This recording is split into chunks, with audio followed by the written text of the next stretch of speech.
La solitude et l'isolement. Deux choses qui font très peur aujourd'hui à certaines personnes. Mais est-ce que tu savais que ça pouvait être aussi un kink? Sexpense, le podcast qui pense à ta sexualité, qui pense ta sexualité et qui expanse l'univers de la sexualité avec toi.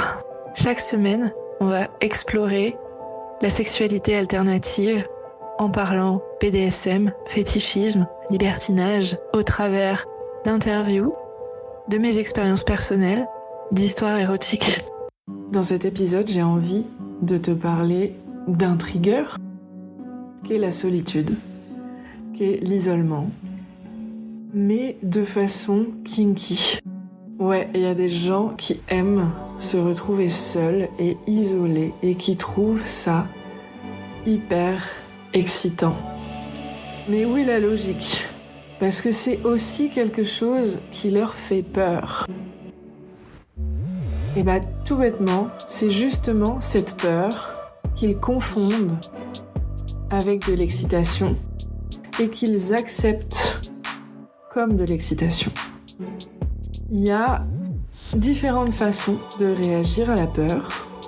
Soit on va s'immobiliser, soit on va se révolter, on va vouloir combattre, soit on va fuir. C'est les trois les plus connus. Mais il y a une dernière qui est également existante, mais méconnue, et qui est le fait d'avoir une érection et de ressentir de l'excitation au lieu de la peur. Ce phénomène existe tout bêtement pour montrer qu'on est le plus fort et que ça ne vaut même pas la peine d'essayer de rivaliser avec nous parce que tu feras pas l'affaire. Tu le vois bien, j'en ai largement plus grosse et plus excitée que la tienne. Et si ça existe, c'est que ça a marché. Ça existe dans le règne animal où certains animaux se comparent leurs engins, leur virilité. On voit aussi les cerfs qui se battent avec leurs bois et que plus les bois sont beaux et plus le cerf est viril et mérite de se reproduire avec les plus belles biches. Et bah, c'est exactement le même processus. Mais du coup, qu'est-ce que ça a à voir avec l'isolement et le fait d'être seul et de trouver ça excitant ? Et bien justement, le fait de se confronter à ses peurs de cette façon-là et de transformer ça en quelque chose d'érotique et d'excitant ramène au fait qu'on va se sentir fort et puissante. Du coup, comment ça marche ? Et bien, ça peut être vécu et réalisé de plein de façons différentes. Et on va justement en parler.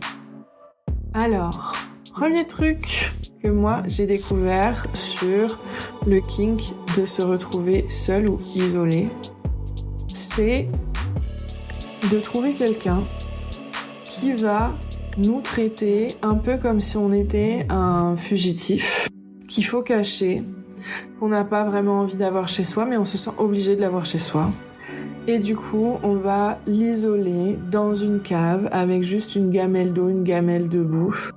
Et bouffe ce qu'il y a, genre porridge quoi, un truc pas fun, sauf pour, désolé les gens qui aiment le porridge, moi pas.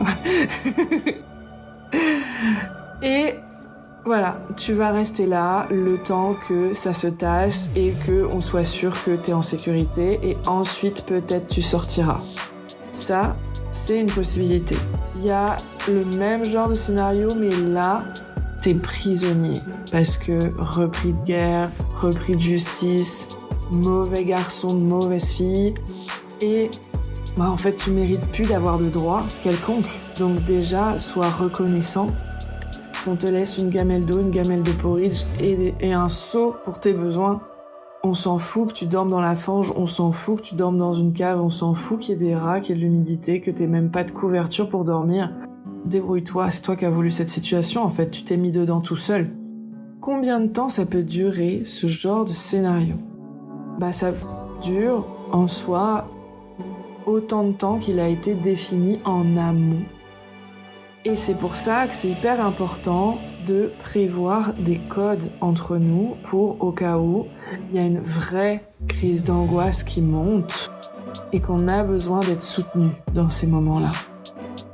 Parce que oui, ces gens ont envie de se retrouver dans ces situations-là, mais ont conscience que ça peut remonter des choses en eux, que ça reste trigger. Et du coup, les situations font que ça peut durer de 30 minutes, 1 heure à même plusieurs jours. Je connais quelqu'un qui m'a témoigné comme quoi il était resté 3 jours dans cette situation, dans une cave, à n'avoir que de l'eau, un seau, du porridge, plus de monde, plus de téléphone, plus d'habits, juste un collier, des menottes, et voilà. Et il a adoré ça, parce que couper du temps, couper du monde, couper de tout stress, de toute responsabilité, de tout même juste droit d'existence et d'expression. Et ça l'a aidé à lâcher prise, à se défaire de toute la charge mentale qu'il pouvait avoir durant cet instant. Il s'est même pas rendu compte qu'il s'était écoulé 3 jours, qu'il s'était écoulé tout le week-end. C'était le deal à l'origine, mais ça lui a fait tellement de bien qu'il a eu l'impression que ça lui avait passé près d'1 semaine. Et c'était ok pour lui, il était bien. Il avait confiance en la personne. Il savait que s'il y avait un souci, il n'était pas seul réellement. Qu'il y avait une personne dans cette maison qui veillait sur lui. Et en vrai, potentiellement, elle était partie, elle faisait des courses, elle faisait sa vie. Il n'en sait rien. Il n'entendait plus rien, il voyait plus rien, il était dans le noir complet. Même sans que ce soit un kink, ce genre de rituel d'isolement existe depuis des millénaires. Et souvent, c'était une épreuve, un cap à passer pour devenir moine, pour devenir chaman, pour devenir la personne spirituelle de la tribu. Parce que si on arrivait à ne pas devenir fou en restant dans la solitude et en faisant face à soi-même, on faisait preuve d'une sagesse incommensurable. Mais ça peut se traduire par d'autres choses.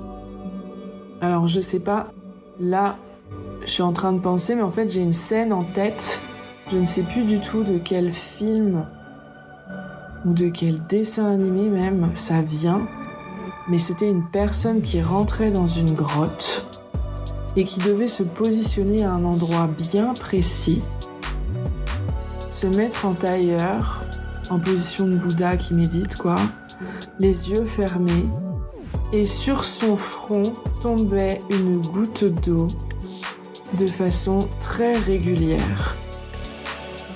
Il était dans le noir total et il devait rester 10 jours sans boire ni manger dans cette position, juste à méditer. Rien que l'idée fait peur à énormément de gens. Si ça ne vous fait pas peur, vous vous dites c'est irréaliste de rester 10 jours sans boire ni manger dans cet endroit. Et dans cette cinématique, il en sort après 10 jours en mode je suis désolé, j'ai pas réussi à tenir.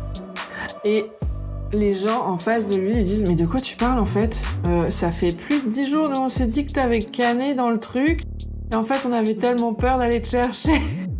Comment t'as fait pour tenir autant de temps?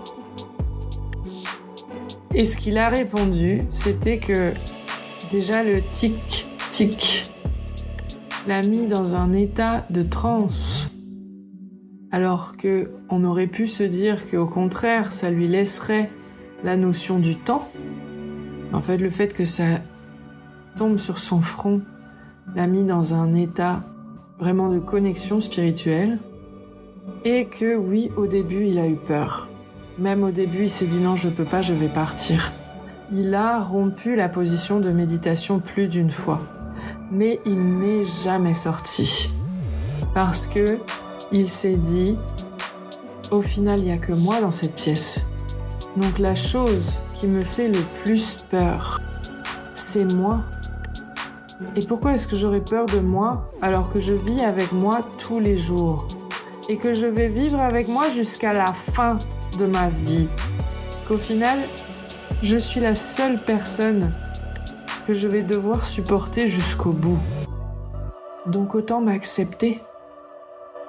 Autant m'accepter comme qui je suis, m'aimer pour qui je suis et faire face à mes démons. Et il partage dans cette scène comme quoi il s'est battu contre lui-même, contre ses démons, contre ses chimères qui lui font si peur. Et qu'au final, ces 10 jours qu'il se voyait être en position de méditation très détente, tranquille quoi, un peu en mode vacances, en fait non, ça a été 10 jours très tumultueux. Et ce n'a été qu'à la fin qu'il s'est senti apaisé et qu'il s'est dit « Il est temps que je sorte et que je refasse contact avec la lumière ». Mais ne sachant pas combien de temps ça avait duré, ne sachant pas si ça faisait des mois, des jours ou juste quelques heures, il était parti du principe qu'il avait échoué. Et là, le sage du village, la personne la plus vieille, arrive et lui dit « Mais le vrai défi n'était pas de tenir 10 jours. Le vrai défi était justement d'apprendre à t'accepter et combattre tes démons. 10 jours, au final, c'était juste pour t'indiquer que dans tous les cas, t'avais pas le choix. C'était où tu sortais, où tu t'affrontais toi-même. Et du coup, les personnes qui cherchent à être seules, qui cherchent à s'isoler, au-delà de vouloir se reconnecter à soi pour faire une pause parce que fatiguées du tumulte social, cherchent également à être en paix avec eux-mêmes, à s'apaiser et à combattre les démons qui leur font peur en eux, pour justement être en mesure de vivre jusqu'au bout avec soi-même. Deuxième façon de s'isoler, la camisole de force.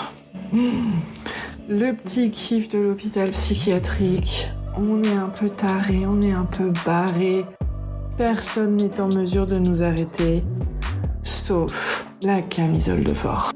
Ça, c'est un trip aussi, qui rajoute une notion de bondage, puisqu'on est immobilisé par un dispositif supplémentaire et qu'on est laissé dans une pièce jusqu'à ce qu'on se calme.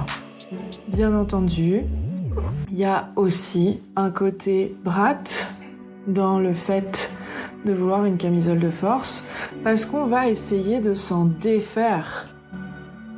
On veut pas vraiment être dans cette camisole, et en même temps ça nous excite d'être dans cette camisole.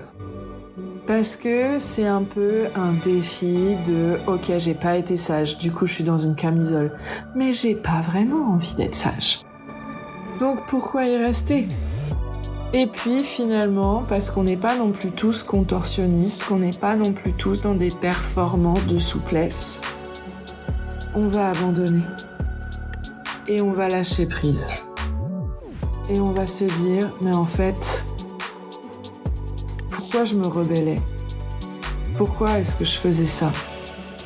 Je suis bien là. Je me sens apaisée, je me sens en paix. » Et on va commencer à se détendre, à prendre une respiration longue et réfléchie, consciente.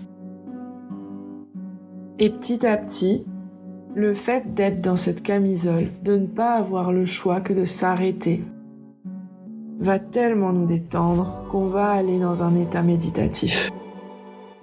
Et au final, on finit par presque devenir accro à cette sensation. Alors je prends la camisole de force, mais le vacuum bed, qui est le fait de se mettre entre deux couches de latex dans lesquelles on va faire le vide et qu'au final on ne peut plus bouger. On a juste une paille pour respirer. Des fois on n'a même pas de trou pour les yeux, puisque l'idée c'est de faire le vide. Et du coup on est écrasé dans ce vacuum bed, mais un peu comme un gros câlin. Ou la momification par cellophane ou d'autres matières. Toutes ces techniques d'immobilisation amènent au fait que le seul endroit où on peut s'exprimer, bouger et être en liberté demeure notre esprit et plus notre corps. Et du coup, ça amène à une détente, à une méditation, à un lâcher-prise intense. Tout ce genre de jeu peut paraître un peu barré quand on le regarde comme ça de l'extérieur. Mais au final, on comprend, j'espère que c'est ce que vous avez compris avec mes explications, que la quête n'est pas que le côté barré, mais également une exploration des sens, une exploration de l'âme, et au final, chercher à se retrouver, chercher à améliorer notre maîtrise et notre connaissance de nous, et réussir à vivre avec les facettes les plus sombres de nous qui nous font peur encore aujourd'hui. J'espère que ça t'aura plu, que ça t'aura intéressé. Et puis je te dis à la semaine prochaine.